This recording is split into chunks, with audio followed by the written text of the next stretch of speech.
Good morning. It is August 3rd, 2023. I'm Dr. Deuk and CEO and founder of the Deuk Spine Institute. Our patient is here today with back pain, and he has several diagnoses. One of them is sacroiliac joint pain on the left side. We've done our Deuk plasma rhizotomy with Dr. Patel already at L3-S1, at the sacrum. Now I am going to be performing the Deuk laser disc repair. We're going to start with accessing L3-S1. The L3-S1 disc is damaged. It's causing him pain, and he wants to have it repaired with the Deuk laser disc repair. He's familiar with the procedure. He's watched our surgeries. He's traveled far to come here for this, and we're going to do his facets as well. So he has AP. He's got pain in his SI joint, which is horrible, his left L4-5-5-1 facet joints, and his discs, L3-4-4-5-5-1. The L3-S1 disc is the most degenerated. How you doing? He's waking up. Let's keep him comfortable. How's the blood pressure? All right, wonderful. Just lay still, everything's good. All right. So I've got to navigate around this facet at 5-1. It's the hardest one to navigate around. And a lot of surgeons that do endoscopic spine surgery, they won't even try L3-S1. They know how hard it is. AP, where do you feel that?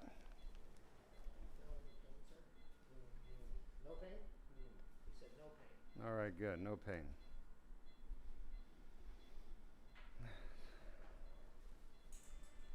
Yep. We're right at the back of that very degenerated disc at 5-1. Let me know if you feel anything at all, Shot. Where do you feel it? What are you saying? Left side? In your back or down your leg? Back or leg? Leg?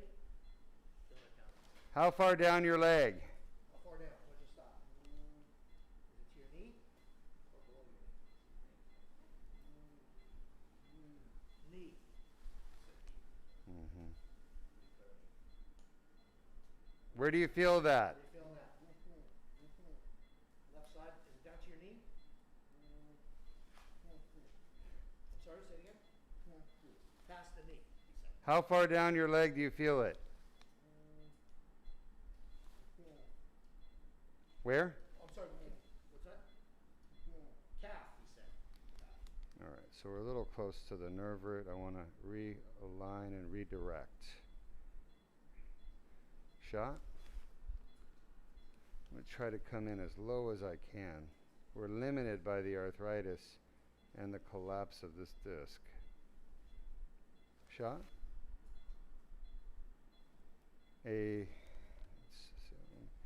There's a very small window I'm trying to navigate through to get to the actual disc. Where do you feel that? Huh? Say it again? Nowhere. All right. Nowhere. I went a little bit lower, like a 0.5 millimeter lower.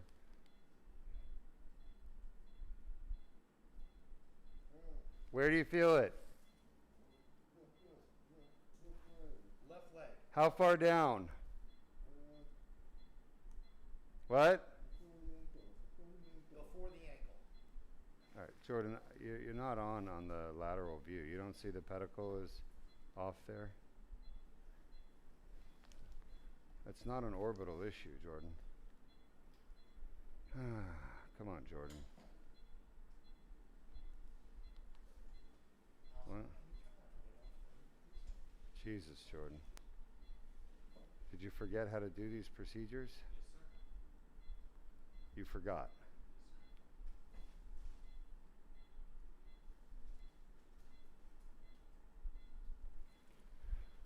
Just let me know when you're done, Jordan.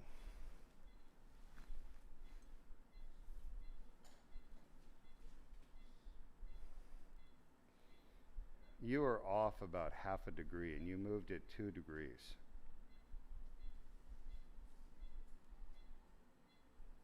No, it's a little better.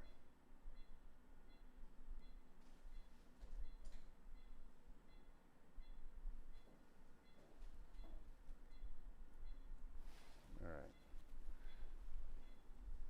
That's pretty good. See? Now you're kind of paying attention there. Question is, what's going on with that sacrum? Something deflecting you a little more from it. Well, no, the bone spurs are definitely deflecting me. And I'm trying to figure out, I mean, the disc looks good. It's lined up, the pedicle's lined up at 5, but the sacrum looks like it's off. Let's just bring the sacrum into view. So remember where this position is and be prepared to come right back to it. But let's see the sacrum. Shot. Other way.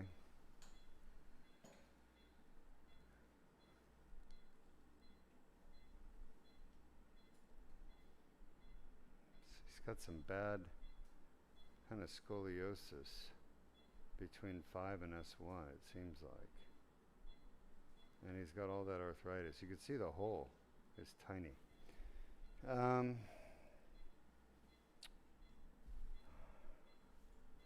just can't get any further south, and I need to be more south. Shot. There's only one other thing I could possibly do. Can't get more medial. Is all. Yeah. Where do you feel it? Yeah. Left calf? Yeah. Left calf. Yeah. Thanks for telling us, sir. Just trying to get the right position for you. Appreciate it. Shot.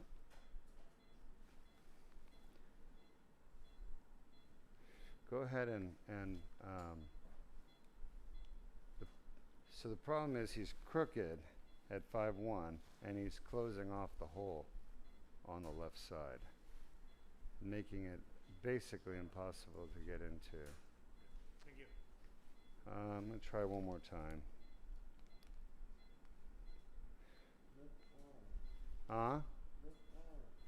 What? I can't hear him. That's just that's your blood pressure cuff.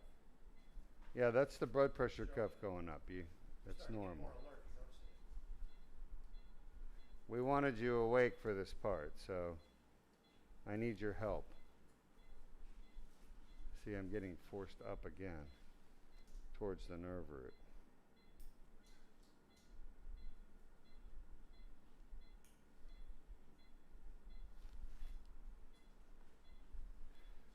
See, his arthritis is pushing me up. Give me an AP. Let's see where we are. The lateral view in the pedicle of 5 looks good. It's just that S1 region that's making it really difficult to get to. Can you approach it lower to higher? Or No, lower will force it up more. I need to go higher to lower, and I'm as high up as I can go right now. I see if you go lower to push it. Yeah. Mm-hmm. Let's see.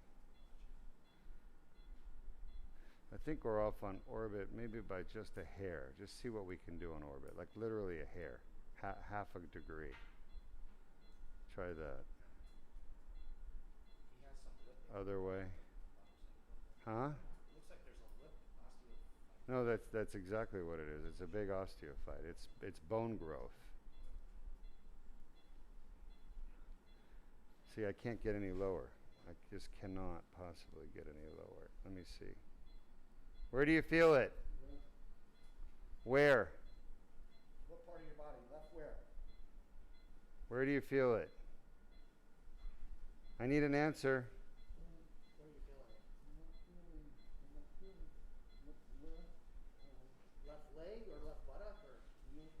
Left leg going how far down? This is important. Down to your knee? Ankle? How far down?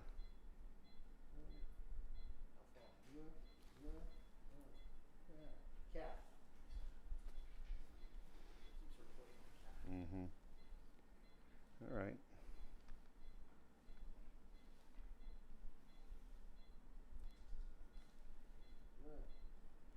Left back. Right? You feel it in your back?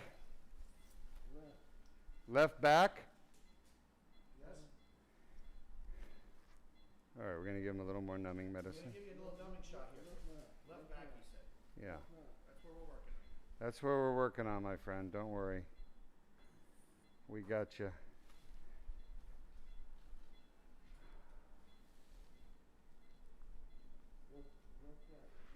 Yeah, we know. Thank you. Shot.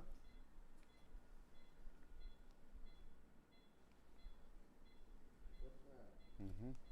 You're good. Everything's okay. You're doing great. Shot. I want to come a little lower. He's got a lot of arthritis in his facets. And what it's doing is it's forcing us to go upwards, which we don't want. That looks good. Let's get an AP. All right. Henry, let's show our audience why do discs actually cause pain.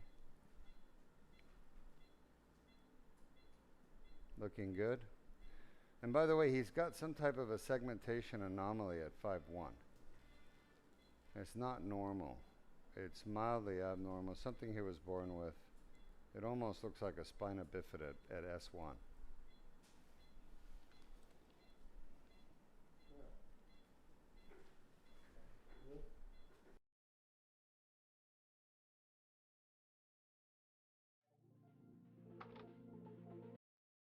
Traumatic injury to the disc can cause annular tears to form.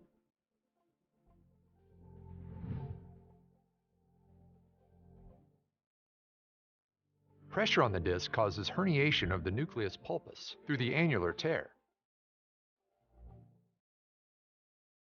Inflammatory tissues develop within the annular tear, causing back pain.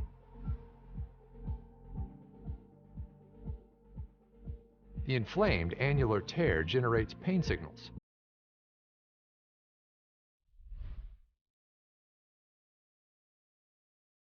Additional injuries can cause symptoms to worsen.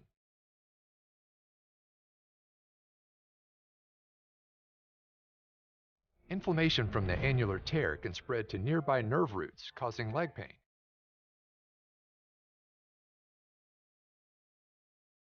Signals travel up nerves to the brain, causing localized back pain.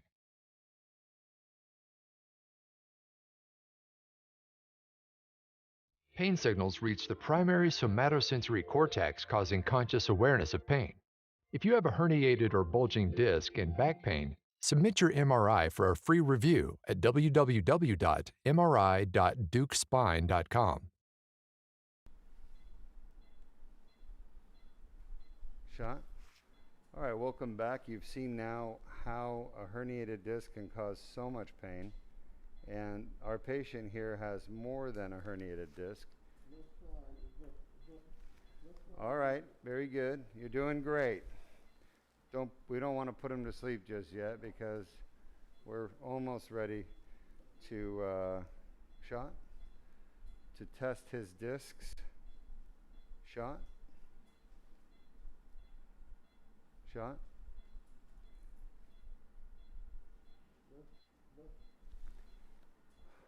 All right. Good? Is that better? Yeah. All right.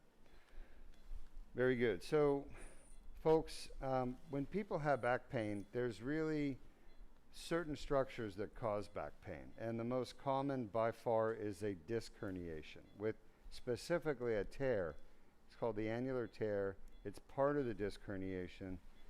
And it's the tear in the back of the disc, the annular tear, that actually causes all the pain. Now, this patient, based on his MRI, based on his physical exam, we believe he has back pain at L3-4, L4-5, and L5-S1. Okay? However, L5-S1 is inaccessible. It's impossible to get to. So we're going to be testing L3-4 and L4-5. Are you comfortable? Any pain? I couldn't hear him. He said no, sir. All right. All right. I want to make sure you're comfortable. How bad is that on a scale of 1 to 10? Give us a number. 8. What's the highest it went to? The highest it went? 8. Is that where you get your back pain every day?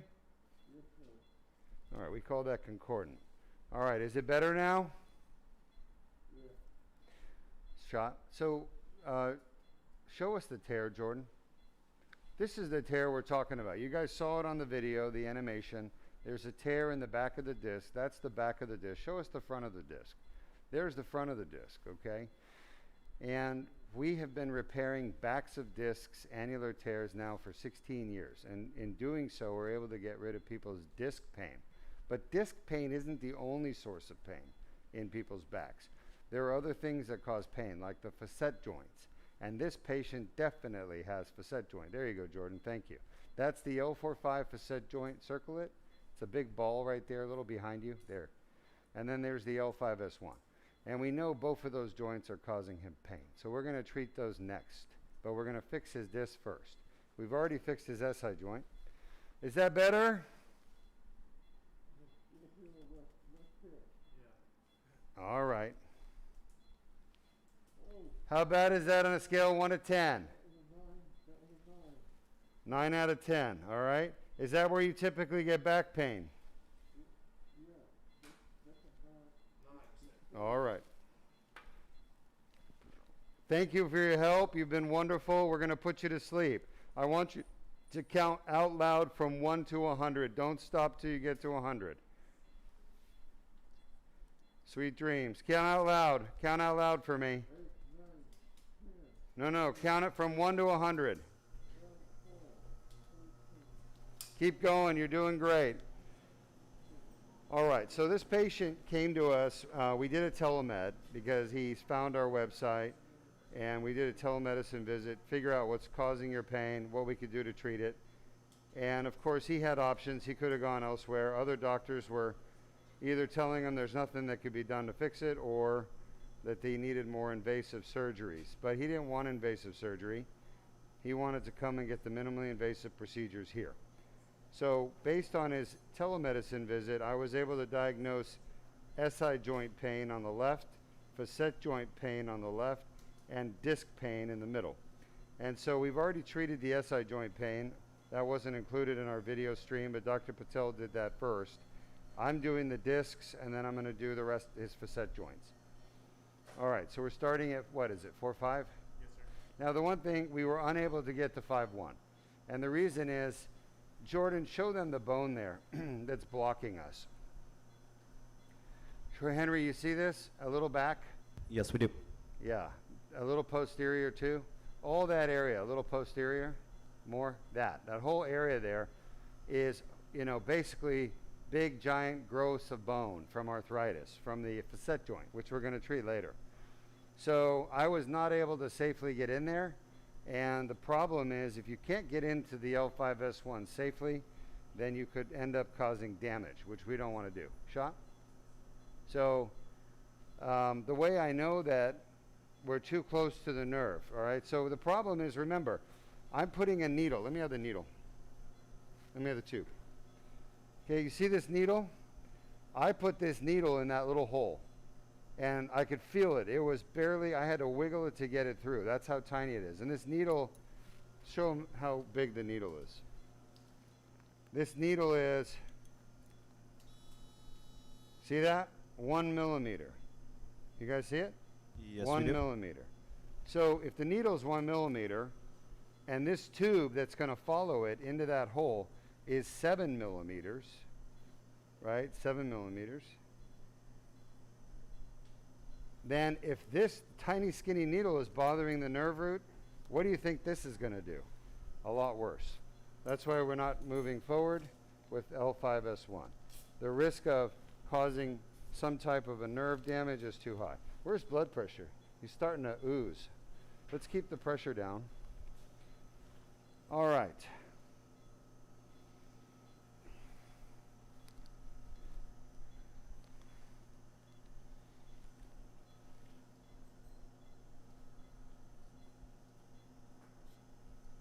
Going to give a little numbing medicine, make him more comfortable. Shot. You guys can see the dilator going down along the guide wire into the foramen, and it's going past that very arthritic joint. Have we played the video yet on how the Deuk laser disc repair actually works? He's 111, so stop. Thanks. Shot? Henry, I asked you a question. I apologize. I was talking with Sanjay. Repeat that one more time. Yeah, so have we played the video on how the DLDR works? Not yet. No. Let's do that. Shot? So we're inside the disc, and while we do this setup, putting the tube down, remember the whole surgery is done arthroscopically or endoscopically through this tube. It's called a full endoscopic Deuk laser disc repair. Go ahead, Henry.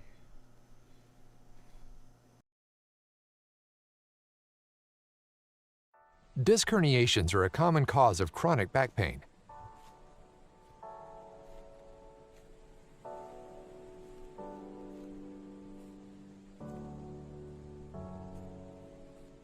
The inflamed annular tear causes back pain. Inflammation of the nerve roots causes leg pain. A Band-Aid-sized skin incision is made.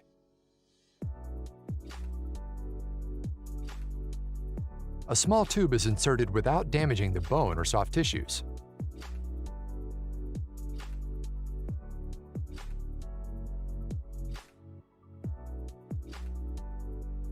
The laser removes the herniation and debrides the annular tear. The annular tear heals on its own.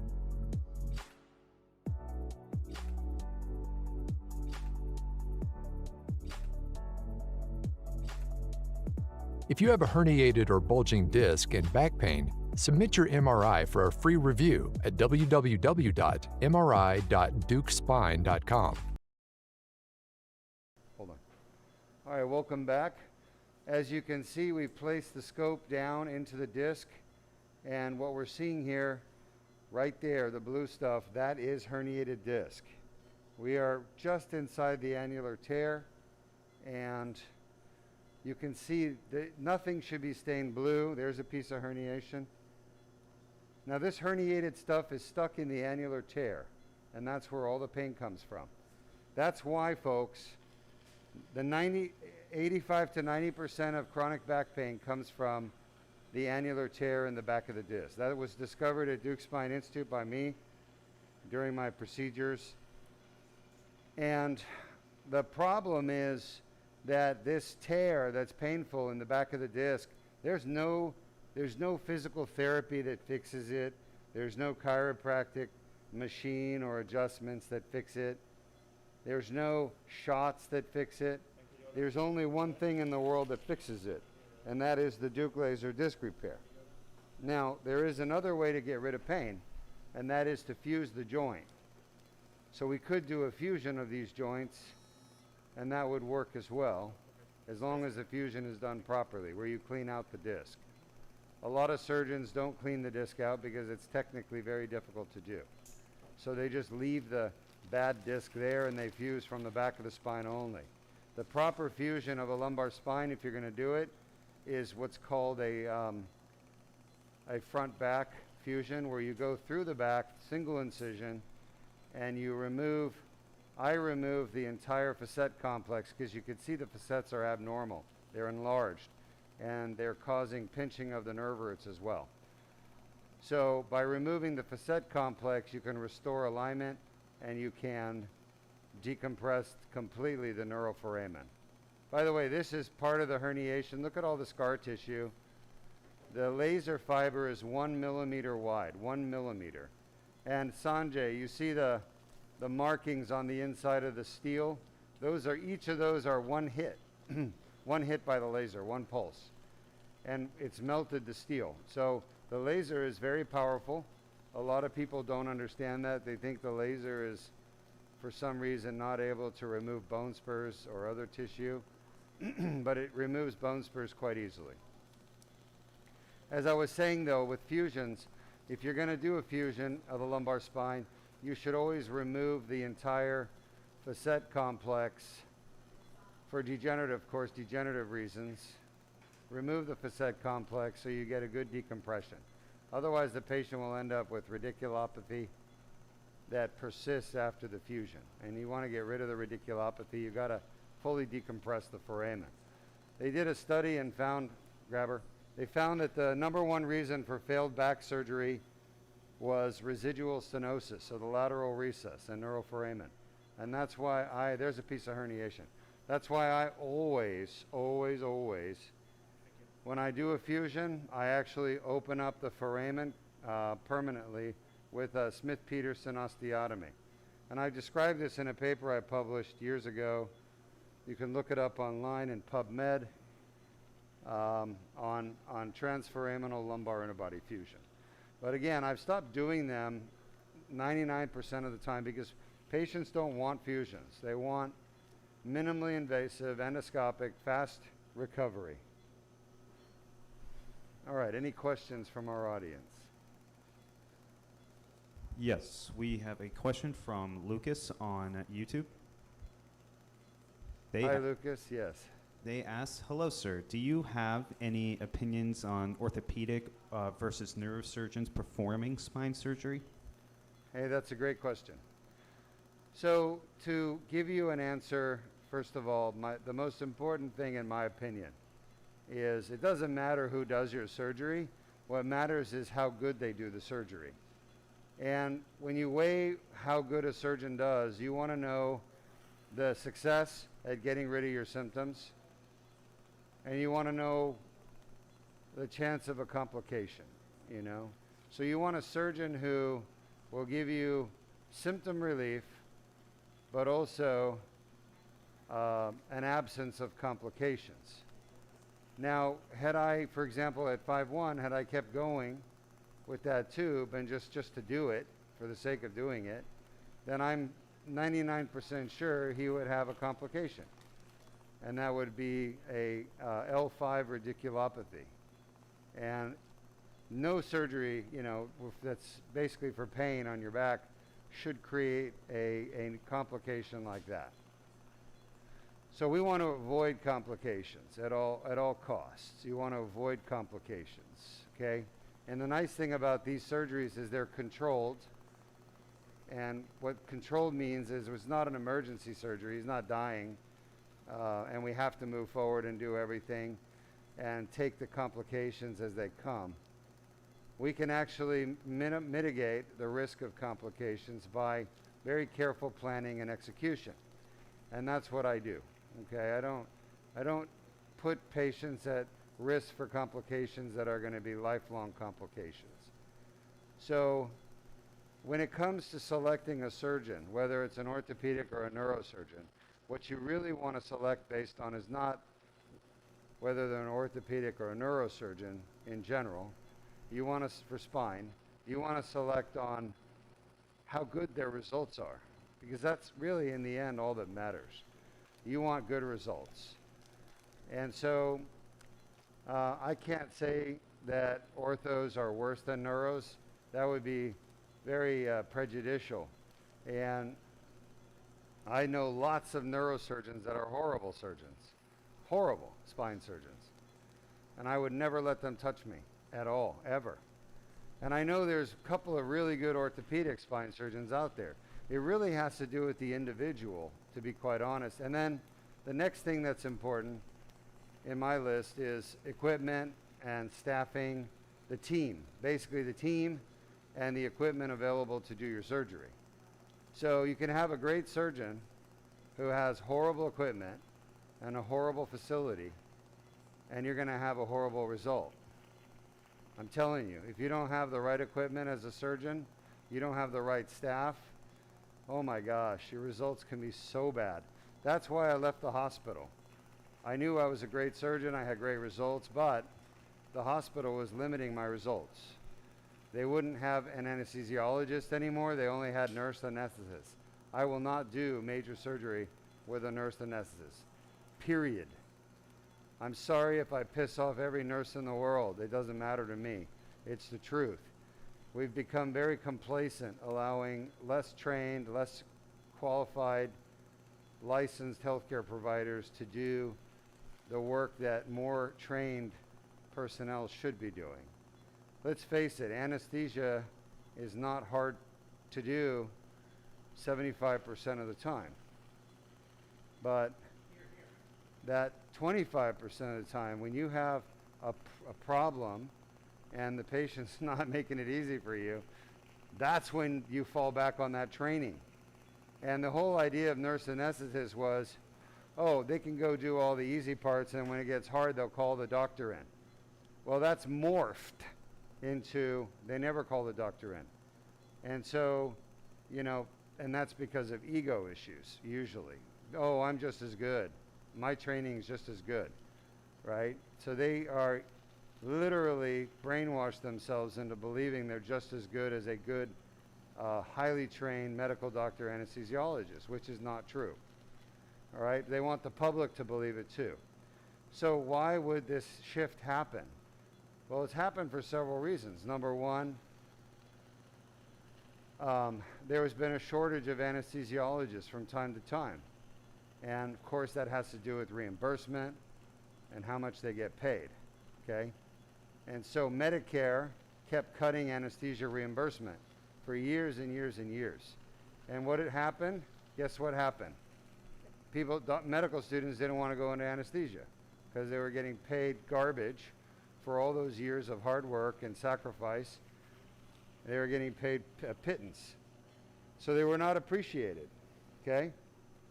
When you look around and you have, you know, entertainers making 10 times your salary and you're living in an apartment because you can't afford, you know, to buy a house as an anesthesiologist, that's wrong.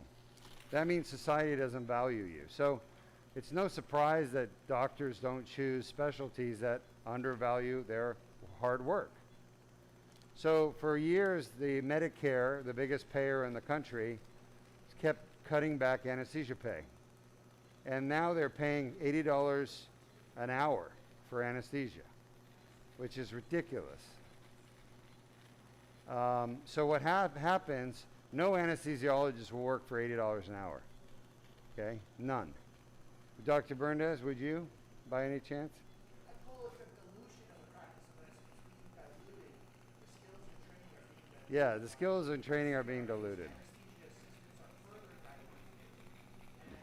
And what it's doing is it's just trying to compensate for very low Medicare reimbursement, Yeah. which is setting the bar Yeah. for the private insurance reimbursement, which is ultimately destroying the value of Yeah. the practice. Yeah. The valuation of what we do, maintain all the vital signs of the patient safe and healthy in the perioperative Yeah. field. So, all right, so that's like a book. I asked you a simple question. Would you work for $80 an hour for me? He said, hell no. So his reason, though, as to why anesthesia, there was a shortage of anesthesiologists. Basically, there's a shortage of anesthesiologists because medical students don't want to become anesthesiologists. All right, and that was how it was when I was graduating from USC in Los Angeles. Nobody wanted to go into anesthesia. By the way, there's the tear right there. You see the blue? That is the herniated nucleus stuck inside the annular tear. Remember you guys saw the video earlier, what causes back pain? That's it. So we're using the laser to debride that tear. So the problem is, as Dr. Berndes is saying, is that they're undervalued. So what happened was there was a shortage of doctors wanting to go train as anesthesiologists, which, all right, so the first thing you guys need to understand is when there's an effect, there's always a cause. It's called cause and effect.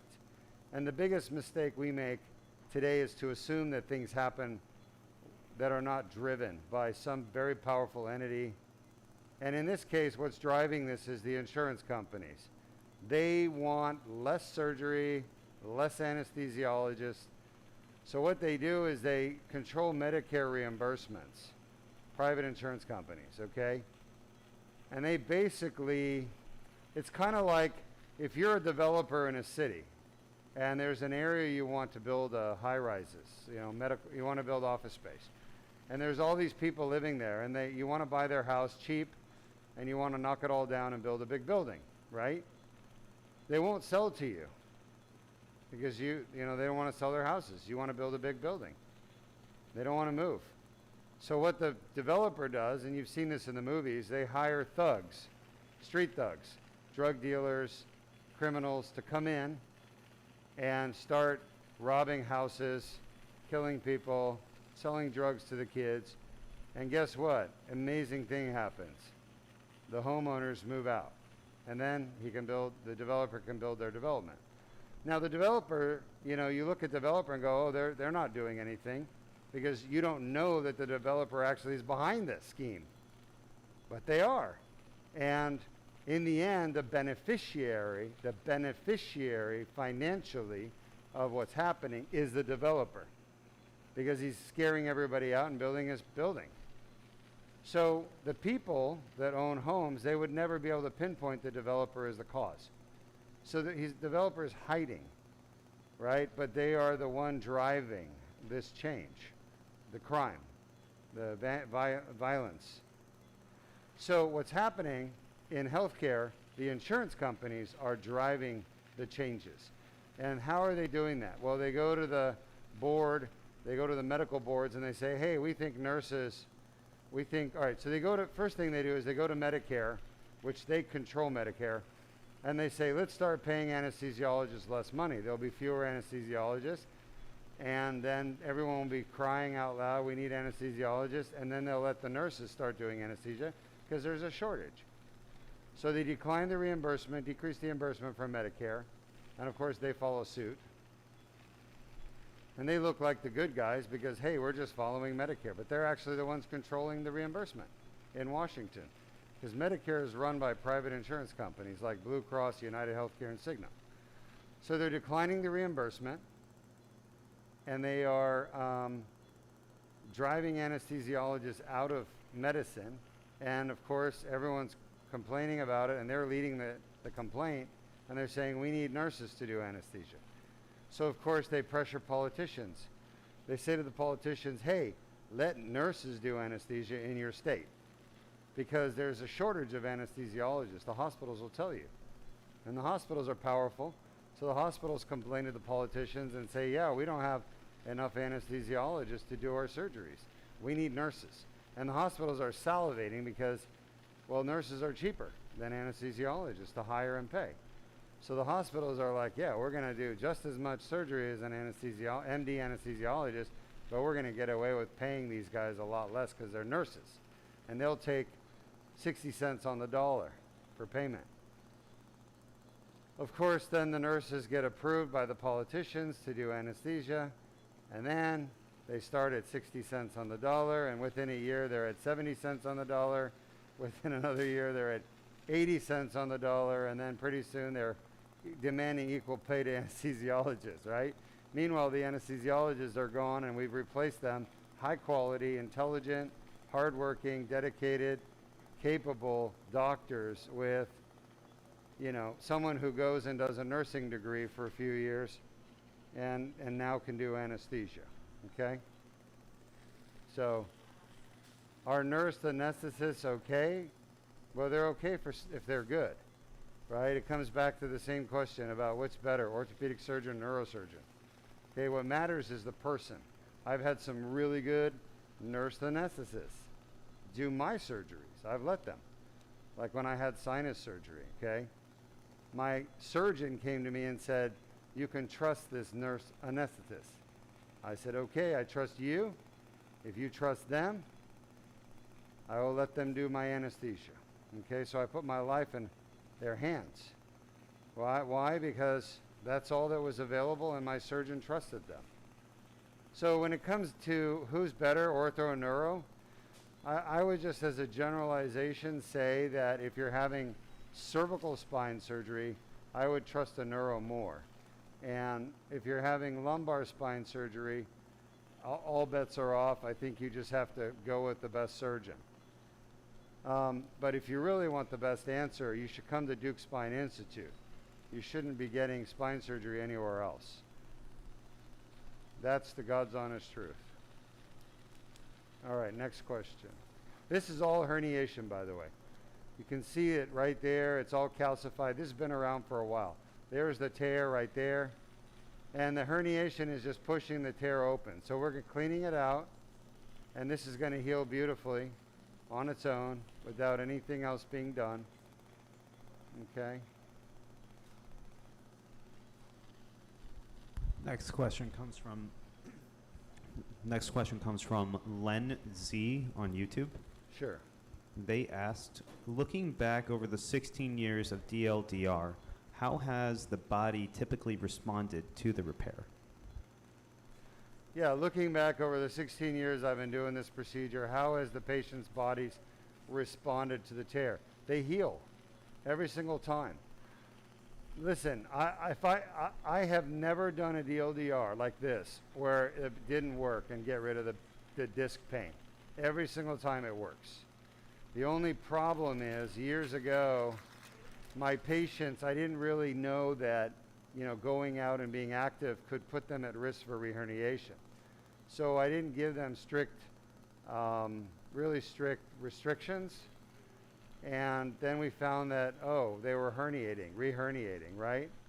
So once I started developing some very strict restrictions, then they stopped reherniating. And those restrictions are no bending at the waist for 3 months to pick anything up from the ground, okay? And then, of course, you know, no contact sports like wrestling, jiu-jitsu, any kind of hard, rigorous sports. They need to take it easy. This is all the painful part of his disc, by the way. I've been cleaning out his herniation. You see, this is not normal tissue. None of it has been. All the stuff I'm removing is herniation and inflammatory tissue and calcium. You see all the calcium, the gold stuff?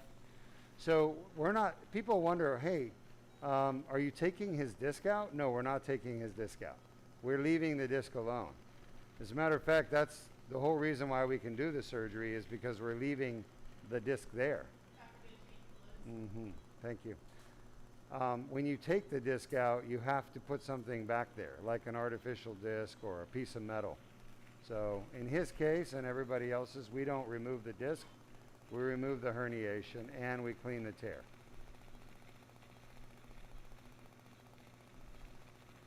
You know, the old technologies, the old-fashioned surgery, surgeons would remove the disc. It was called a discectomy. Unfortunately, a lot of surgeons still do discectomy because they don't know any better. But in reality, discectomy is a horrible surgery. In my opinion, it shouldn't be done anymore.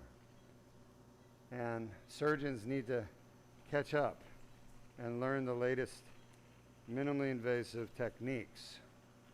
Honestly, fusions shouldn't be done anymore for degenerative disc disease. You know, this procedure works very well when combined with the Deuk plasma rhizotomy for facet pain. Then you're treating all the pain sources, which is disc and facet. Now, I'm going to be honest, there's a piece of herniation.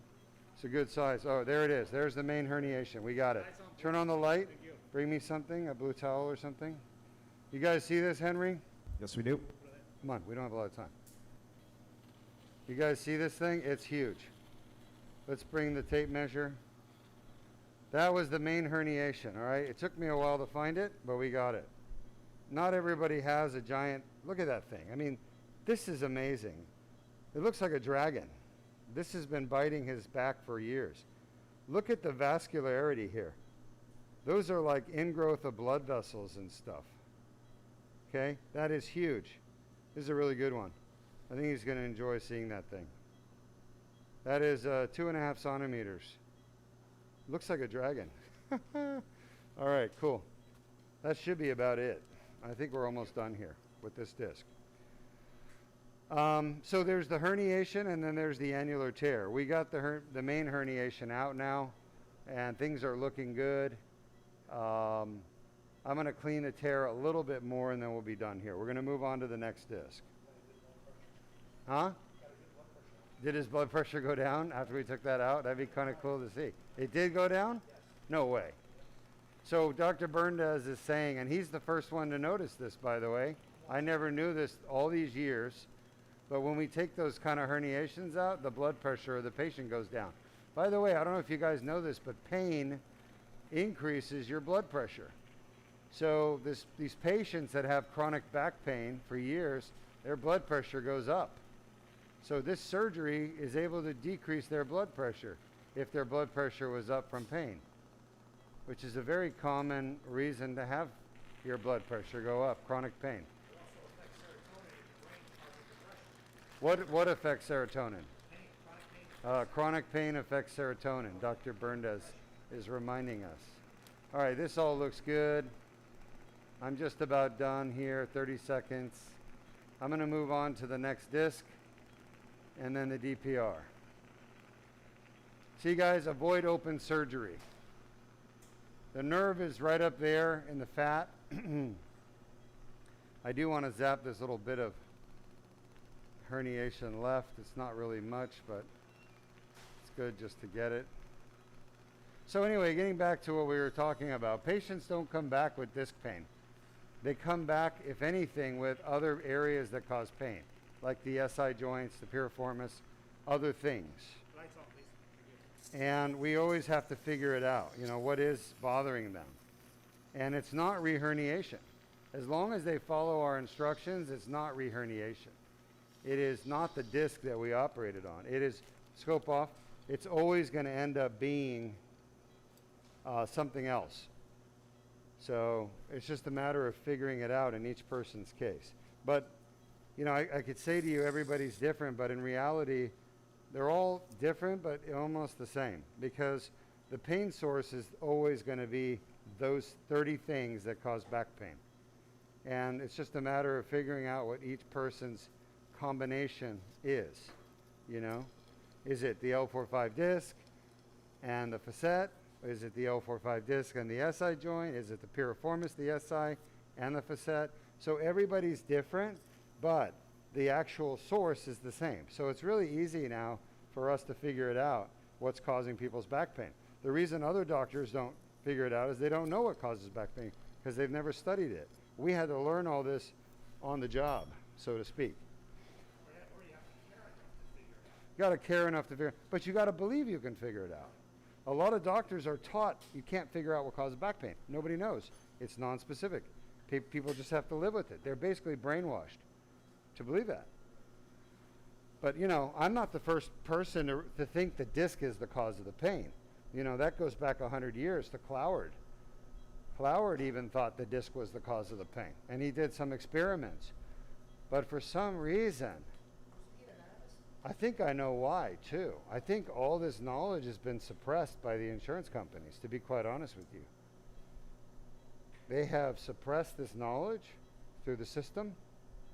They've promoted the idea that back pain is something you're just going to have to live with, that it's not fixable. Because the only way to fix it is surgery, and surgery costs them money. They don't want to spend the money. They'd rather people live in pain, because it's cheap to pay for pain pills. You know what I mean? If you're an insurance company and you have to choose surgery, $100,000, or pain pills, you know, $10 a month, and the patient, guess what the patient's going to do? After a year, they change insurances. So Blue Cross is like, hey, in a year you'll be gone, and all I did was pay $10 a month for your narcotics, right? So they're, huh? The actuaries track all the spending. Yeah. Hey, you know, I mean, this kind of shit happens. Like GM, right? GM bought the rights to electronic vehicles, electronic cars, like 80 years ago or something like that, right? And they buried it in a safe so nobody would ever create an electronic vehicle because they want to keep the gas guzzling vehicles, combustion engines. Think about it. They would lose a lot of business, right? So these very powerful corporations basically suppress new technology that's going to affect their business. Well, they're comfortable if they know how to build combustible engines. They're not that sure about that.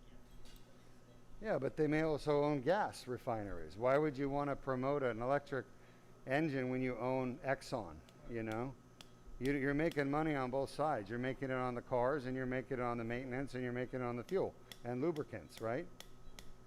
No, this is what's happening. The insurance companies have suppressed the knowledge of fixing people's back pain with surgery. And they probably have known for years that surgery is needed. And they keep fighting it, and they keep making it harder for people to get surgery. I look at the Blue Cross and the Cigna and the United, what's called medical necessity for spine surgery. And as fusions have grown in the United States over the last 20 years, which they have, they've gone from like 400,000 a year back in 2004 up to now over 2.5 million fusions a year on spines. Yeah. So they've seen this growth, and even more that are recommended that don't get it. They're seeing this, huh? That's United States. They're seeing this growth in you know, expensive spine surgery, and they're now creating policies to restrict it and limit it. Yeah. You would think they would love our procedure. Huh? Love our procedure. They would, the insurance companies would love no procedures. Okay? They just want to take $1,200 from me every month and give you zero, because that's how they make the most profit, right? Like if you take the money, $1,200 a month, and you give zero, then you've kept $1,200 a month. That's profit. I mean, you have to pay some measly administrative fees, Scope all, please. but you know, to your staff that just deny things. But in the end, insurance companies are for profits. Okay, even if they're called nonprofit, they're still for profit. Like they have ways of profiting, trust me. Blue Cross Blue Shield, do you think that they're charity? Hell no. Somebody's making billions of dollars a year in profits. And their CEOs, they're CEOs aren't even the problem. CEOs make a few million. They siphon off billions of dollars in profits. But they hide it from the public. The reason is simple. They don't want the public to know how much money they're making. Can you lower the IV pole? If the public knew they were making $1 billion a year in profits, or $2 billion or $10 billion, United Healthcare makes $20 billion. Yeah.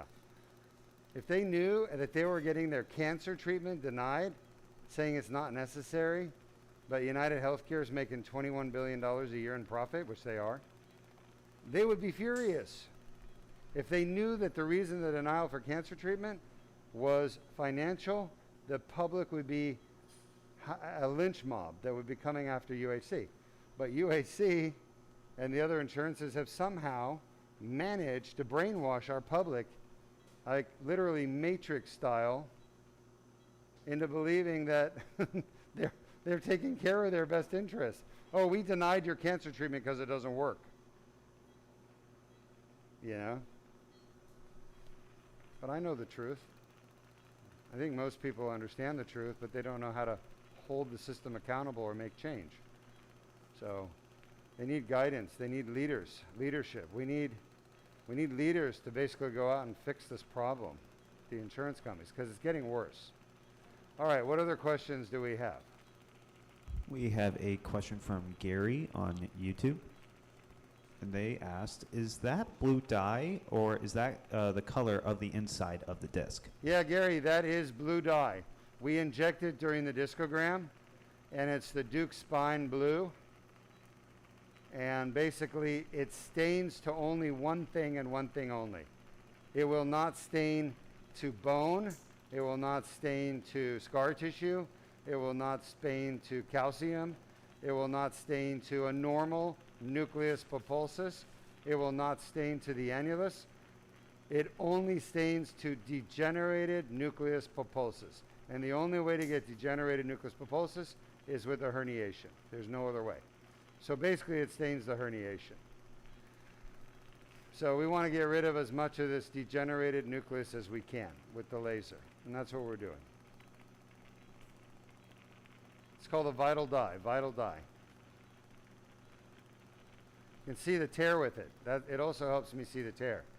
You guys see that tear? These are all pieces of herniation, by the way. And I can tell you, these are all like mostly kind of scarred up pieces of herniation. Not a nice big one like we saw on the last disc, but maybe there's something hiding in here that we'll find. And you can see how the pieces of herniation, they're released by the laser. They float up to the top and out of the patient.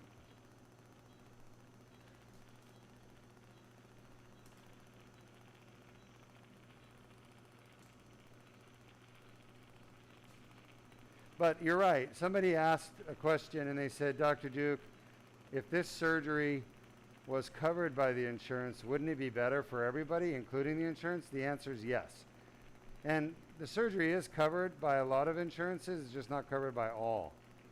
Then again, I don't know any insurance company that covers everything. So, but it should be covered by every single insurance company. And I'm going to tell you why. First of all, if this surgery was covered by the insurance companies 100% universally everywhere, then people would never need pain management anymore. They would literally be gone. So all those drugs that people take, all the marijuana, all the opioids for pain, for their spine, gone. Pain management, epidural steroid injections, facet, MBB, RFA, gone, gone, gone, no more. Literally, the insurance companies would say billions of dollars, billions, tens of billions every year.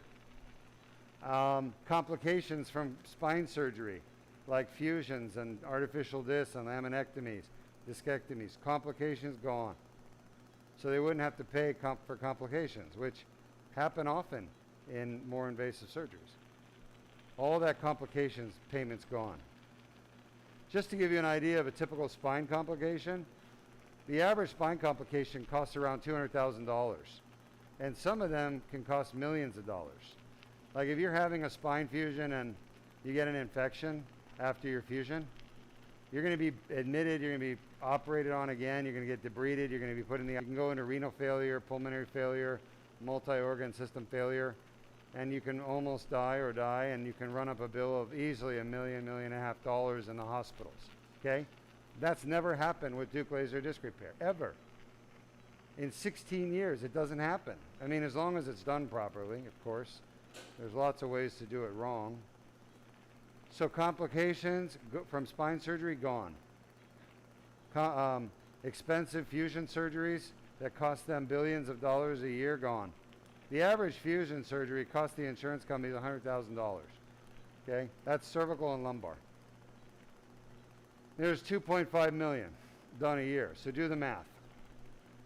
How many is that? 2.5 million times 100,000. That's just without complications. What's the math, Henry? Doing it right now.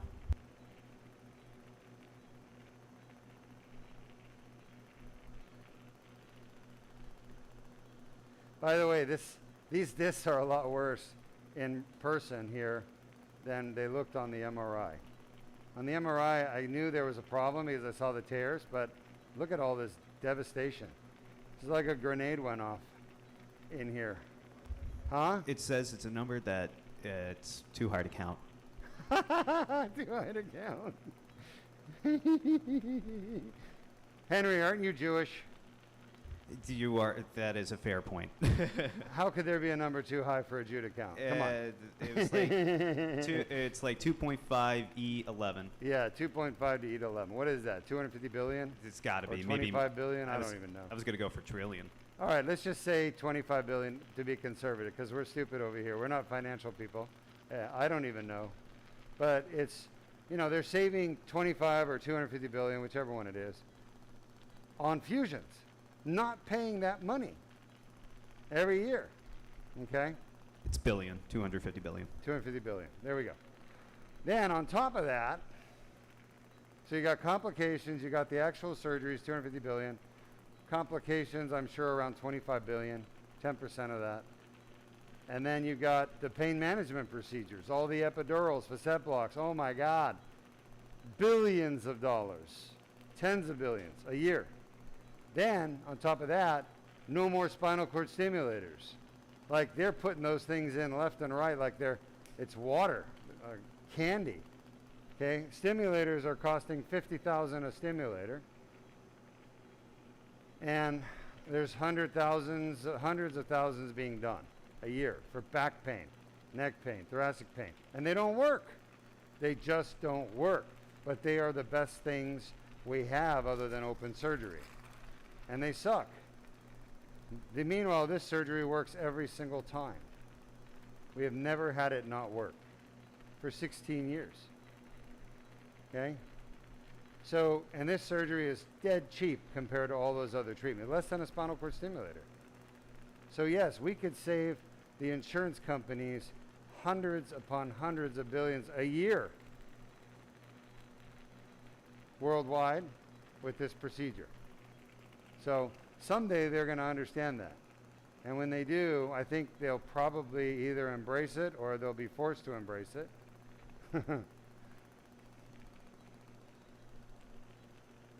So, great questions.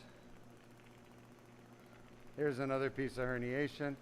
You guys see how the laser works. It just basically frees up all these pieces of herniation from the scar tissue holding them to the wall of the disc, called the annulus fibrosus. Okay? So, now these pieces will not come out on their own. I've tried. You can't grab them out with a grabber. They don't come. They're too sticky. They're too stuck down. You have to literally cut them out. And that's what the laser does. Remember, the inside of this tube is only 5.5 millimeters. 5.5 millimeters. It's tiny. Any questions? Look at the red stuff here. This is where the pain comes from. The inflammation, that's what's red. All this is inflamed.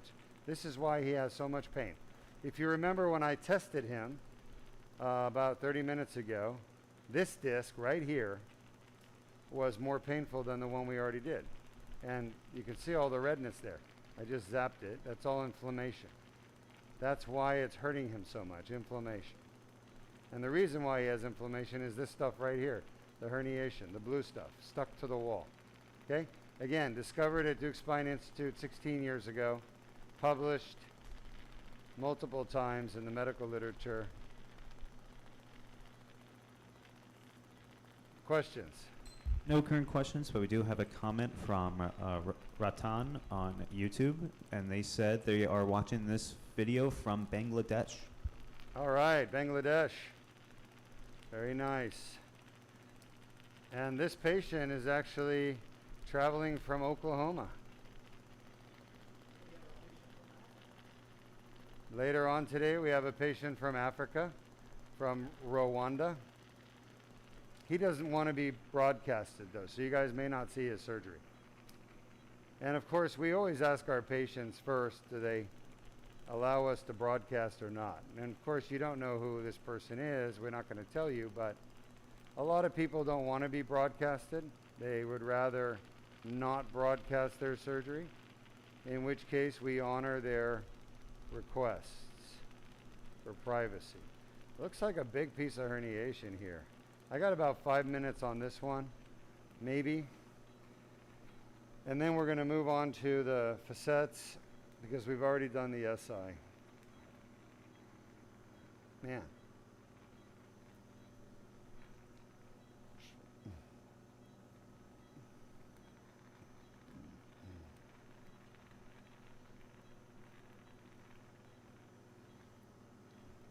A lot of scar tissue there, just at the back of the disc. He's definitely not making it easy for me.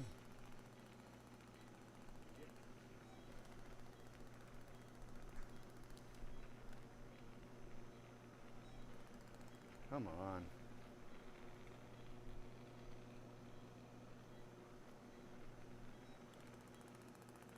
Any more questions? No current questions. Let's run the video one more time on how it is that a herniated disc can cause so much pain.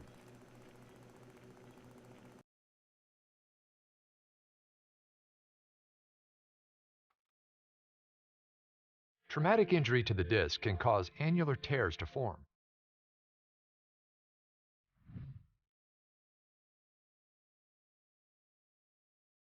Pressure on the disc causes herniation of the nucleus pulpus through the annular tear. Inflammatory tissues develop within the annular tear, causing back pain.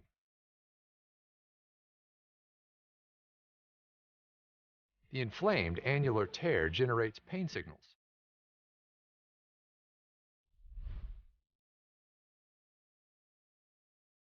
Additional injuries can cause symptoms to worsen.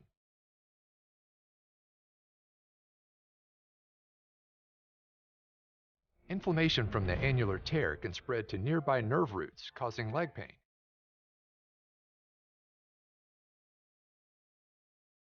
signals travel up nerves to the brain, causing localized back pain.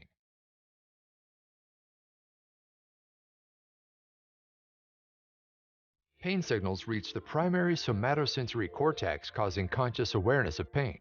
If you have a herniated or bulging disc and back pain, submit your MRI for a free review at www.mri.deukspine.com. All right, you've seen now how, once again, how a herniated disc does cause back pain. As a matter of fact, herniated discs are the most common cause of back pain. They account for about 85 to 90% of chronic back pain. The rest of the back pain comes from the facet joints, the sacroiliac joints, and the piriformis muscles. Of course, there's also fractures that happen, but fractures are easy to diagnose. If you have a fracture, you'll see it on the diagnostic imaging pretty easily. The problem is that most people don't have fractures. Fractures are very rare. And of course, tumors and infections are easy to see, but thank God they're rare too. Really, the most common cause of back pain is degenerative. And degenerative conditions are fixable, okay? We're basically talking about arthritis, inflammation in the joint, that you just have to find the source, which we do at Deuk Spine. We target the source. This is the end of the disc right here. Like, we're literally just almost outside. I'm just cleaning the last few pieces of herniated nucleus, and then we'll be done here. This is all scar tissue with herniated nucleus attached to it, meaning that the cause of the scar tissue, of course, is inflammation, and the inflammation is, of course, caused by the herniation, okay? So, can't really see inflammation, it's microscopic, but when you get a lot of it in one area, you can actually see redness. You can see redness and injection of the vessels in the area. Like a lot of these little tissues here, they're kind of pinkish red from inflammation.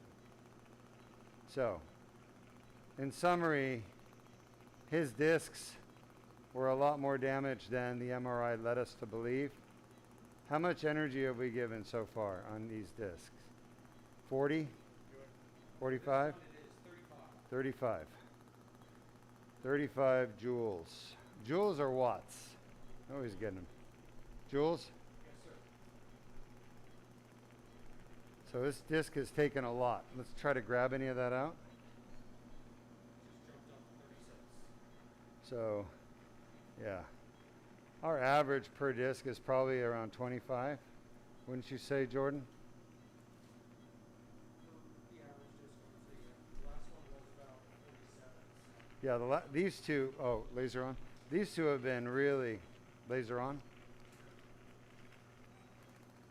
These two have been unusual, though. Not, you know, compared to our normal. All right, that little bit of vein, bleeding there is vein. That's expected, and it's a good sign. It means systolic has come down, huh? So how much would you say his blood pressure has improved now that we've gotten the herniations out? 20 points on Huh? the systolic. 20 points on the systolic. 20. 20 millimeters of mercury. Yeah, 20. Let me just look, Luis. Looks good. I'm going to clean that up a little bit more. People ask me about the hole here, and the hole we leave is about 3 millimeters when we're done, plus or minus. This is the hole right here. We're just cleaning it up. It's a little bit more scar tissue there, a little more herniation. But overall, I feel really good. I think he's going to do very well. Not happy about the 5-1, but you know what? I can't fix something that can't be fixed. So, looks good. Lights on, please. Lights on. All right, any questions? Yes, we have a question from Andrew on YouTube. They asked, does the herniation ever occur out of the repaired tear during the during the healing time? Yeah, great question. So we get that question a lot. Can the disc re-herniate during the healing time? The answer is yes, but it takes a lot of pressure on the disc an unusual amount of pressure, not with normal activities. You would have to be jumping, you know, up and down on a trampoline, loading your spine. You'd have to be doing some kind of high intensity workout or sports. But it doesn't just with walking around and doing normal activities, going to work, it will not re-herniate on its own. Everybody thinks the disc jelly is like liquid, but it's not liquid. It's like it took me years to figure it out, but I think the thing that everyone can relate to that is most like the consistency of a disc, the nuclear material, is a shrimp that's uncooked, or crab that's uncooked. If you've ever eaten shrimp or crab and you had to cook it, you know that like before you cook it, it's very watery kind of and bouncy and squishy. But you know, that's what the nucleus is like. So it takes pressure to squeeze it out through that hole. It takes a considerable amount. So as long as the patients refrain from any kind of, you know, serious activities like wrestling or whatever. I mean, the list is super long. I can't go through everything. But as long as they just do normal walking around, shopping, eating, going to restaurants, working, they're not going to re-herniate. And that's proven by my results. If they re-herniated all the time, they'd be coming back and having another herniated disc surgery. How often, if you go back and watch the last 500, how often do you see me doing a redo herniation? You never do. Why? Because it doesn't happen. It just doesn't happen. All right, shot. All right, so I'm going to aim for, let's see, there's 5-1. So I'm going for 4.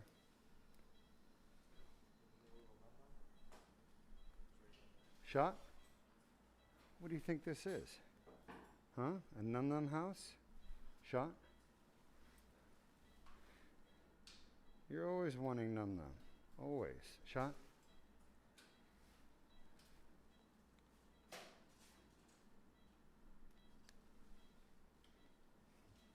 Shot? So I'm trying to, I can't really see the target that well because the discogram has actually painted the nerves there. There we go. Shot. All right, that's really good. I'm right on the TP. Shot. I'm right where we want to be. I'm just trying to get a little more north. I'm just inching my way. I mean, that's really good right there. Shot. Show the nerve there. Show the nerve, the L3, L4 nerve root. Right there. You see that? The dye is outlining it. The nerve is actually in between. All right, so I'm going to give a little numbing medicine to make Dr. Berndes happy and the patient happy.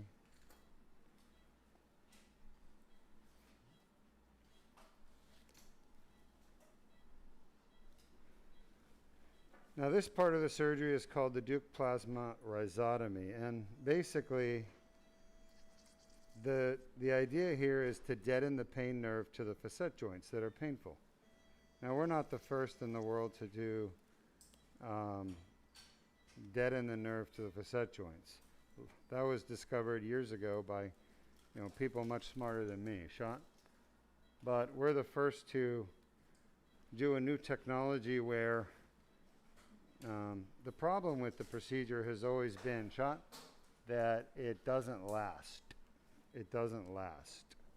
Doctors do it, and then shot patients come back, and the patients are having pain, and then they got to repeat it and do it again.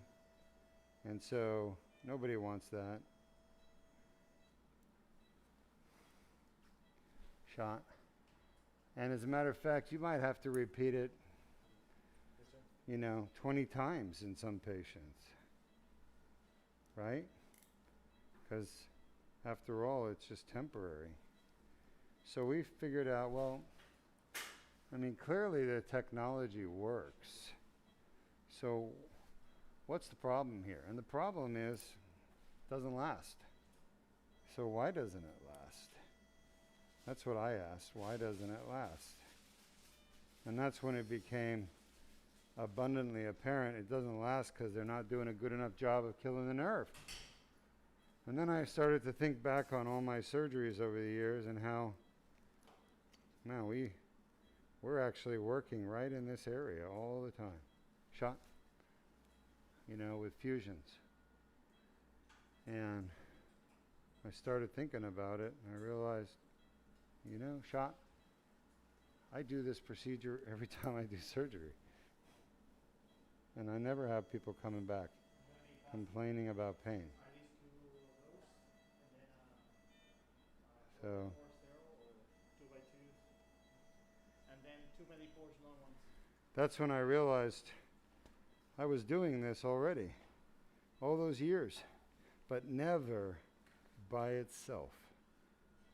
Never a standalone procedure. So I decided, hey, you know what? Let's try this. And what do you know? Yeah, thank you very much. We were able to cure people's pain permanently. We haven't had a single person come back that it didn't work. All right. And we've been doing it for over a year now. Does that look good to you, Jordan? It looks good to me. The TP on the other side is like right there, right? Yeah, I agree. And I'm right on the TP. Shot? I feel the TP. I just want to get a little more medial. Can you see the pedicle there? So we took this thing that I had already been doing for years and just made it its own procedure, basically. And my God, we have had some incredibly good results. So good that we said, shit, let's do this for knees and shoulders too, right? Shot? So we started doing it for knees and shoulders and hips. Oh, and the results, incredible. We'll do one more, just to be sure. You know, you never know with that Patel guy. Right, Luis? Shot. Just kidding. Dr. Patel's wonderful. So the last target, show us the target, Jordan. Shot. Yeah, I'm too far south. Shot.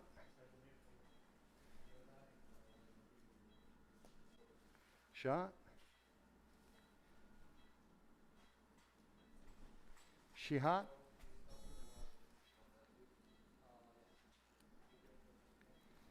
And shot. Two inferior and two medial. Shot. Two medial. That's perfect, yeah. Shot. Two inferior. Shot.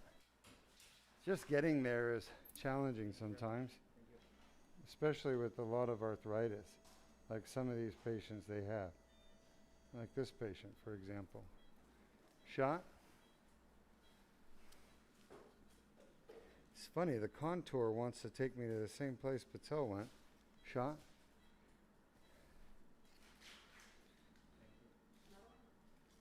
Yes. I was talking earlier that he has some type of a segmentation abnormality here, meaning that his bones did not form normally when he was in utero. Shot? Oh yeah, that's nice, huh? You like that? Jordan? I agree. Yeah, that should do it.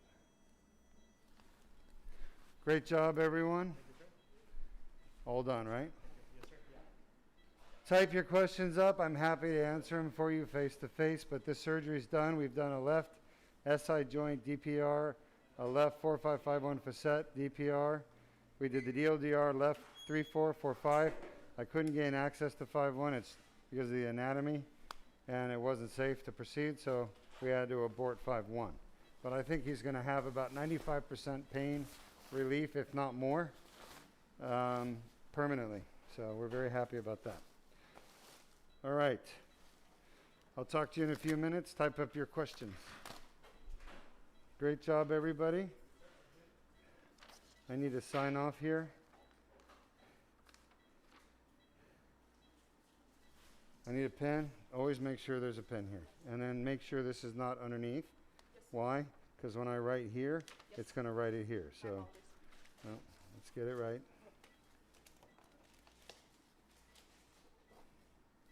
I do everything exactly the same way every time. So just study what I do and comply.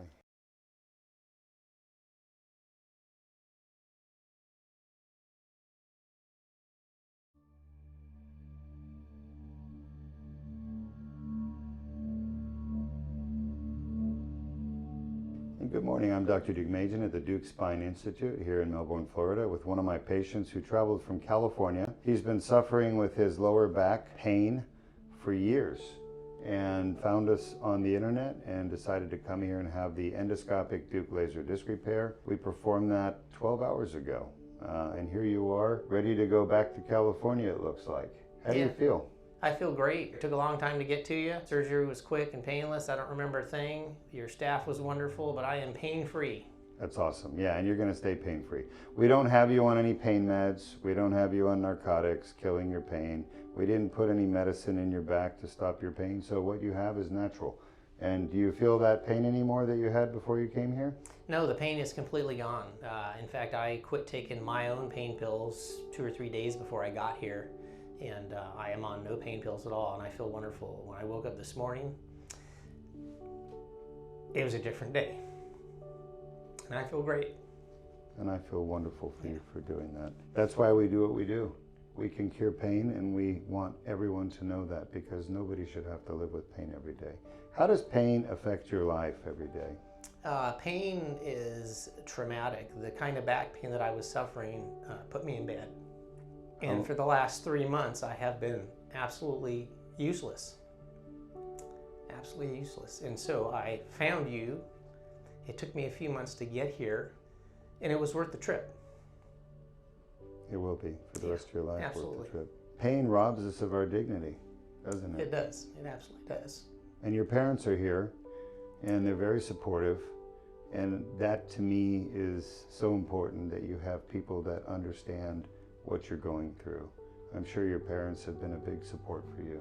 Oh, absolutely. Yeah, I was at work, a short story. I was at work last Wednesday dealing with this pain, and my back finally gave out to where I literally could not walk anymore. And I was 600 miles from home. And so I called my mother and father. They flew to San Diego and arranged the trip to get here. I called your place. I was scheduled for February 2nd, and I asked Richard on the phone if he could get me in sooner, because I was desperate. And you guys got me in a week or two sooner, got me in the 24th, which was yesterday. And so we made the arrangements, and I flew here, stayed in the hotel for a couple days, and was operated on yesterday. And yeah, it's well worth the trip. I apologize for getting emotional, but it's been a long trip to get here. Well, we want you to get emotional, because it is an emotional thing. When you've been burdened with this pain for so long, and then suddenly it's gone, and you realize that life can be lived without that pain, you know, and that you can actually have a life without the pain. Yeah. So what are you going to do now that you don't have the back pain anymore? Well, I'm going to get my life back together. I've got a new job, and they've saved it for me. My boss is wonderful, and I'm going to go back to work tomorrow, actually, if you can believe that. Yeah. And I'm going to start riding my bicycle again and getting healthy again. Well, your surgery went very well. I don't know if you've watched it yet, but we were able to get in with a tiny 7mm quarter-inch incision and fix both painful discs, and they were both very painful for you. And the pain was coming from a small tear that's located in the back of your disc where your herniation came out of. And that tear was just so inflamed, and we were able to clean out the herniation that was stuck in your tear and use the laser to debride it. And that's what the Deuk laser disc repair is. It's a debridement of the annular tear to eliminate back pain and leg symptoms. So we also have a cyst. We didn't treat your cyst. And do you think the cyst is causing any problems for you? At this point, no. I don't think so, because all of my symptoms are gone. This morning when I woke up, I was a little nervous about getting out of bed.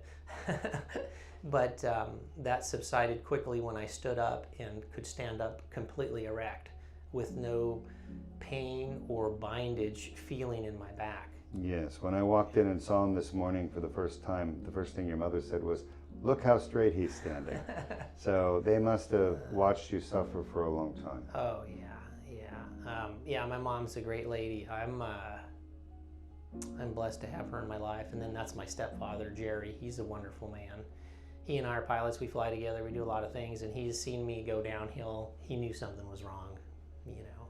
How did you find out about us? I've been seeing a chiropractor in Sacramento for 35 years, and 2 months ago, I started to really feel bad, and I would go to him, and after about a month of going to him and going to my doctor for some pain management for these symptoms, I finally figured out that something else was wrong with me. And so I asked the chiropractor, what can we do, because what you're doing is not helping me. My doctor put me on pain meds, and they took some of the sharp pain away, but nothing was helping. And so, being kind of a mechanical engineer, I decided to look into how my back was put together.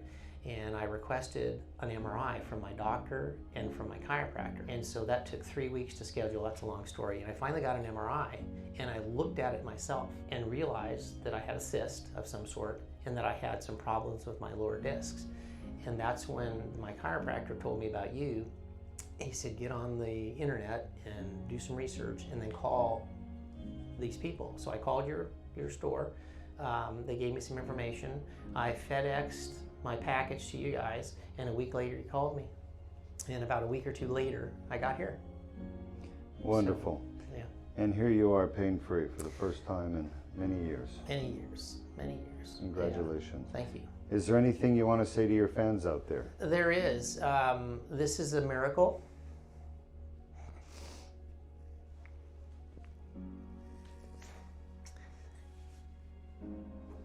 In Sacramento,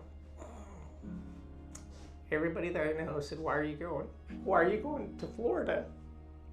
Why don't you find somebody in Sacramento? And I said, well, because I was referred to Dr. Deuk, and I've done a bunch of research on him, and I just have a great feeling about him. Not only that, he personally called me on the telephone because I told his people that I had some questions, and that's what sealed the deal.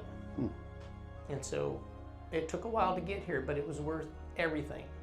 And I would recommend anybody send your MRI to this guy, and if he can help you, he will.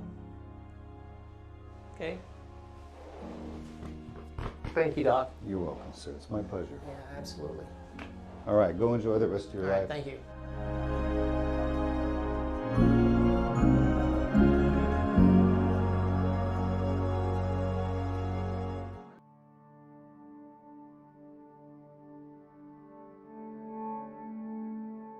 Good morning. It's February 22nd, 2023. I'm Dr. Deuk, and I'm here with one of my patients who traveled to Deuk Spine Institute, not too far away from Jacksonville. That's correct. Yep. That's where we're from. You found out about Deuk Spine through the internet. Yes, I did.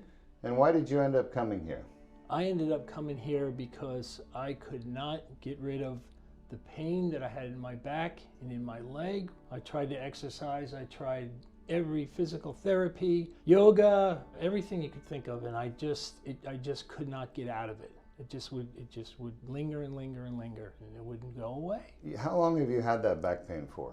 This back pain has lasted me for the last 6 years. It started when I was working at the garden stores, doing a lot of heavy lifting. I took some time off from it, and then I jumped back into work, and the pain, just when COVID hit, I just had gotten a job in the garden, took another job in the garden store, and shot down my leg, and it's been like that. The pain's been like that for 2 years. So, now it's 2023, and came here to see you, and yesterday we had it done, and in 1 day I'm doing a lot better now. So you had the Deuk laser disc repair done yesterday at L4-5, L5-S1. You could see us in there with a tiny 7mm incision, the endoscope and the laser, cleaning out your disc. And clearly, to me, the disc did look injured, like they were about 5 to 10 years of injury. So it's been going on for a while for you. And you have degenerative disc disease. So a lot of people ask me, does the laser surgery work to get rid of back pain and leg pain when it's degenerative disc disease? What would you say? sitting here It's- now. Yeah, I mean, my worry was that, the disc had gotten just so bad that it wasn't really replaceable, that, I was recommending a fusion. And I certainly did not want that. When the pain came on, I researched and found you and said, no, I don't have to do that. That's I don't right. want to have to do that. That's just not right. Yeah, so you have degenerative disc disease at L4-5, L5-S1, but you had back pain coming from them. We did the laser surgery. We didn't do fusion. Is your back pain still there? No, it's Gone. gone. It's gone. Yeah. And the pain in your right leg, down the back of your right leg, is that still there? That's gone. Gone. Now, is it gone because we put you on narcotic painkillers and you're loaded up on morphine right now? Yep. No pain medicine, no anything. So what did you take after the surgery? You took a Tylenol, Tylenol, Robaxin, Robaxin. and are you still fact- taking them or are you using them? I took them this morning. In fact, so I didn't even take them right after. Went to dinner after this, and yesterday went to the hotel, slept real well, and got back up. And So no things are looking narcotics. You've been up And- walking around. Yeah, The surgery was and outpatient. At 62, this is my time to really concentrate on my health and get back to the exercises and the walking I want to do, the swimming I want to do, the bicycle I want to do, the living, not the existing. Exactly. Living because Not you're ex- not limited by just pain more. anymore. Yeah, and maybe I do have. I was a judge was good. We did disability over the phone because of COVID, and he awarded me that. Congratulations. And that was 2 years ago. But I don't want to depend upon the government. I want to go out and get working again. You may not need disability anymore. What do you think? That's where I'm going. I want to mention one more thing. Sure. You did have surgery already before you came to And me. that's another thing. You had laminectomy. Yeah. Did it work for you? I have to say, it may have worked only because my first surgery, and I stopped the work that I was doing at the Jacksonville Zoo and Gardens. I'm a horticulturist, so. But if it worked, But you wouldn't be be here having here another surgery. No. So did it Because- work for you? Did it take away your back pain? No, it didn't. Not in the long run. Did it No, take because it away your weakened the leg spine. pain down your leg? No. No. No. So the problem with laminectomy is people feel good maybe for a little while, a few That's months, right. maybe a year, but then because they've removed all the bones and ligaments That's from exactly- your spine, it causes things to get worse. And That's they're what- not addressing the disc. The disc is actually the cause of all the pain. Right. And they didn't fix your disc.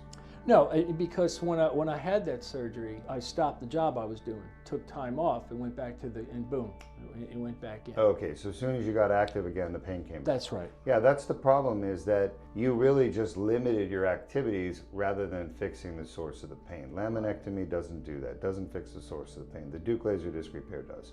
Well, congratulations. I'm Great. happy for you. Great. And I'm excited for you and the rest of Sure. your life. 62, you're going to start enjoying life and doing all the things you want to do. But remember to Absolutely. let it heal first, okay? Yeah, we're gonna let it heal. And before I put that big heavy guitar on me, because I am a guitarist, Of course, there you go. So- Anything you want to say to your musical fans out there? just remember, keep on rocking in the free world. If you need some help, come to this man. He is amazing. Yeah, we got a Leonard Skinner fan, right? Yeah, I love the Southern rock. All right, thank you.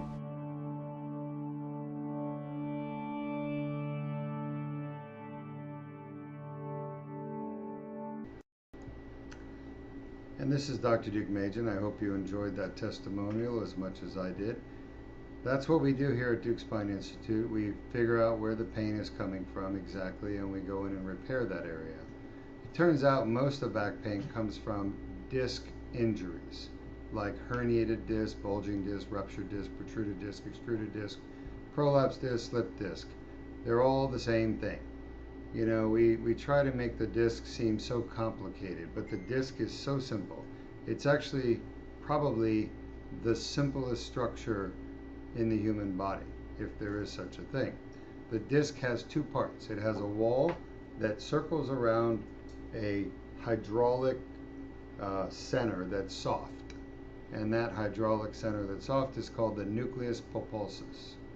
Now the nucleus pulposus is mostly made up of hyaluronic acid and chemicals or molecules that absorb water.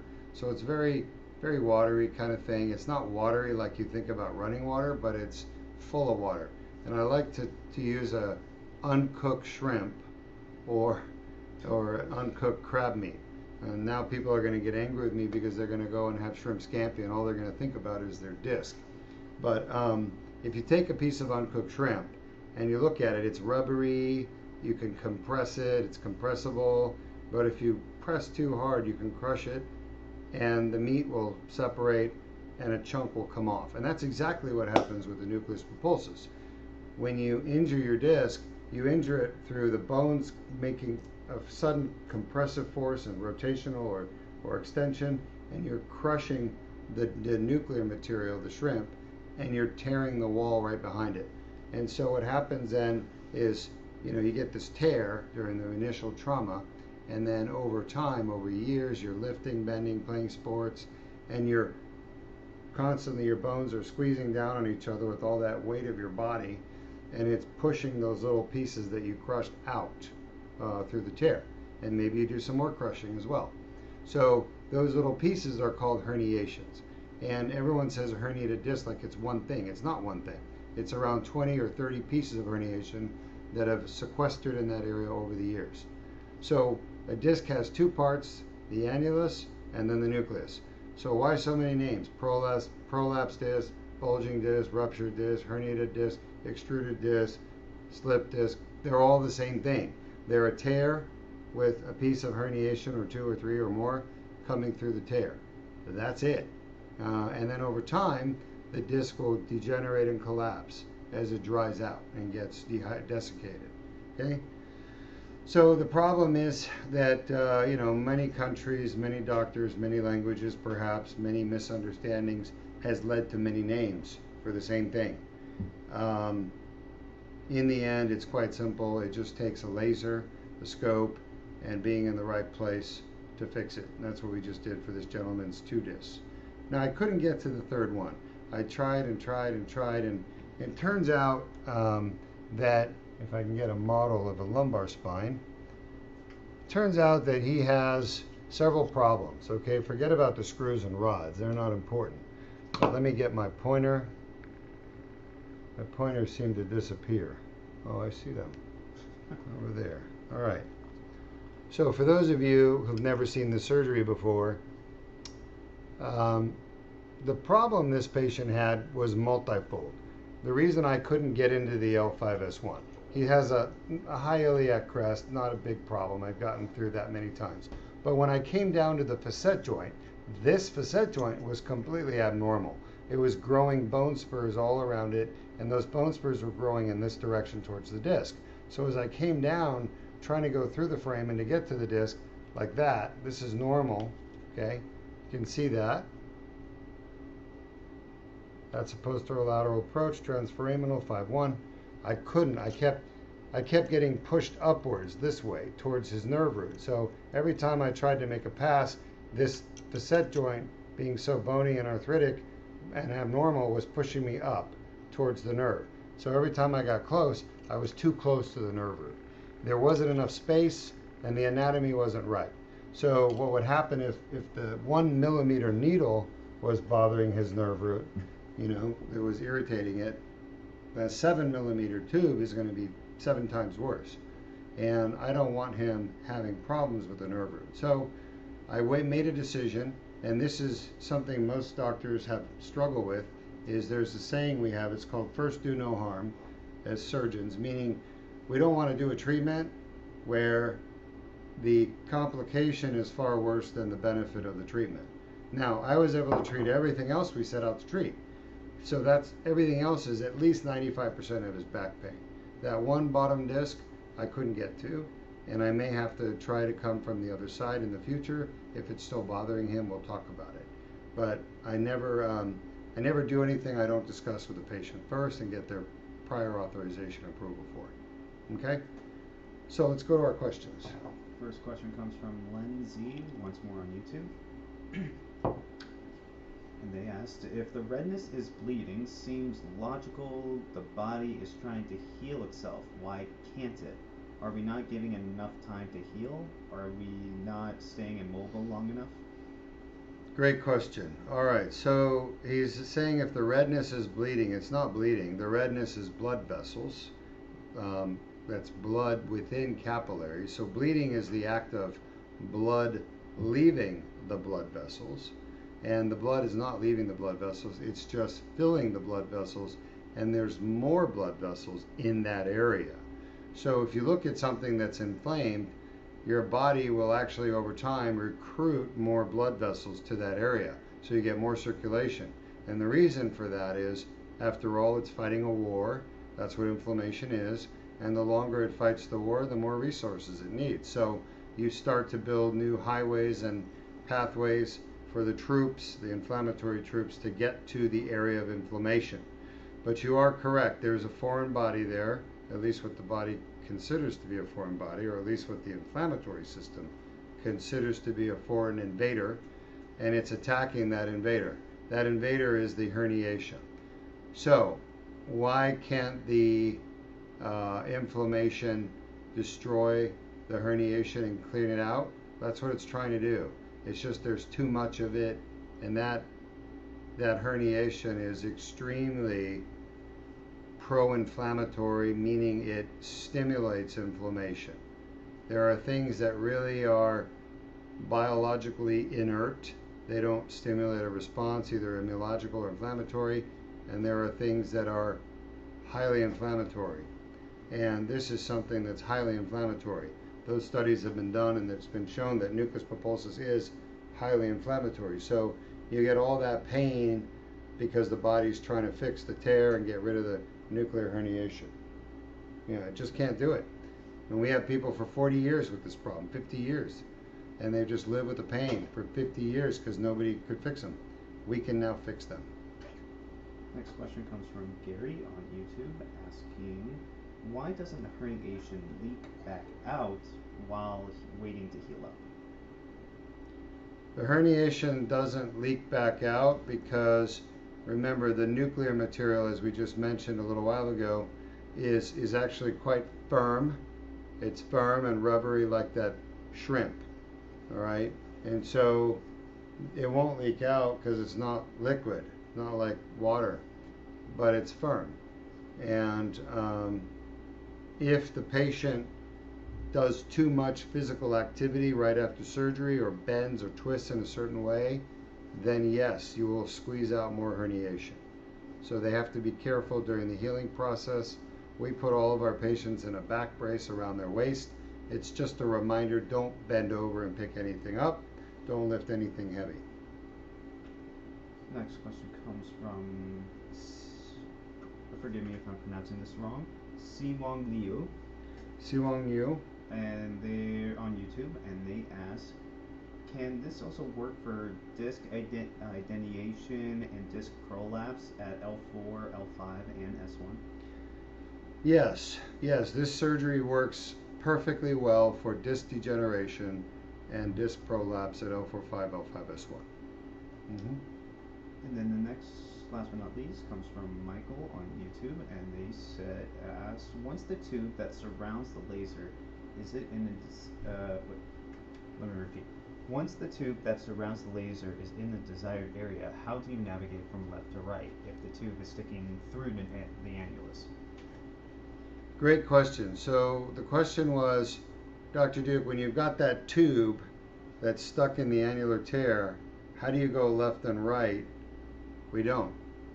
We're not going left and right. We're actually just pulling the tube out through the tear. And as I pull the tube out through the tear, I zap away the herniation that's stuck in the tear. Now what you're seeing is I'm twisting the tube. So I'm not turning it, I'm twisting it. And I twist it to get it out, just because I don't want to pull it and suddenly it releases. So you want to kind of gradually pull it and twist it out. No current questions on the live chat, but we do have an in-house question. Oh yes. Right next to us are Sanjay. Sanjay. Yes, doctor. So my question is regarding the... Come on over here, Sanjay. Come on over here and join me in this camera. So my question is, doctor, regarding the Deuk plasma rhizotomy. So what instrument is currently being used for deadening the nerve? And the other question is, if we are deadening the nerve, what is actually done on the nerve over there? So, Okay, thank you. Good questions. All right, Sandra, you can sit back down. You need me? I just want to recap something here. I'm live. Give me a Okay. second. I'm almost done. All right, so Sanjay, who is going to be working on some special projects with me, is asking what's going on with this Deuk plasma rhizotomy. He asked me what tool I'm using, which I'm not going to disclose, but he asked me, you know, how do you do the procedure? So you guys see this red nerve right here? That's called the medial branch of the dorsal ramus. It comes out of the neuroforamen up here, runs along at this groove between the transverse process and the facet, and it runs down along the lamina, innervates the joint below. Then you got the one below that runs up and innervates the facet joint. So you've got pain coming from the facet joint. So what I do is, to treat this facet joint here, I will deaden the pain nerve right here and right here, above and below the joint, at the joint and above the joint. And I use a probe, a special Deuk spine probe, that basically burns the nerve right in this area. Does that make sense? Yes. All right, I think that's it. We do have one more question. This just came up just now from Taz the Road Runner 5150 on YouTube. And they said, I have scoliosis and a bulging disc and my bones are disintegrating. So what do you recommend for me, Doc? Taz? Taz, yeah. T-A-Z. T-A-Z. I love the name Taz, short for Tasmanian, I suppose. Yeah. One of my favorite characters. Here's what you need done. First of all, since you have poor quality bone, I assume, you said deteriorating bone, it would be a really bad idea for you to have any kind of open back surgery, because they're going to want to put screws and rods, and that's going to, you have soft bone. So here's what they're going to do. There's two options. They're going to say to you, number one, don't do the surgery because you got soft bones, or I've got to make another house payment. You're going to need surgery with screws and rods, and we're going to have to go all the way up your spine and all the way down your spine because your bones are soft. Those are the two lines of reasoning, okay? They're both wrong. What you really need is the Deuk laser disc repair to go in and just repair that one bulging disc that's causing your pain. You can find out if you're a candidate by using the link that Henry is about to put on the chat. It's mri.deukspine.com, and that will take you to our free MRI review. That will give you and I a chance to sit there face to face and talk for 10 minutes, and I can answer your questions. But most importantly, as for you and everybody else in the world, scoliosis doesn't cause pain. What causes pain is the facet joints and the discs. So I just need to figure out what your pain source is, but I can assure you it is not the scoliosis. I used to believe the same thing, and I used to do fusions for scoliosis for 20 years, and then I stopped doing them and just a laser, and it works to get rid of the pain. So do yourself a favor and come to Deuk Spine Institute and get fixed the right way. That is it. All right, thanks for joining us. Our next patient is going to be a Deuk laser disc repair, L3-4, L4-5, L5-S1, and no facet treatments or SI treatments. They just have disc pain. So you're welcome to join us.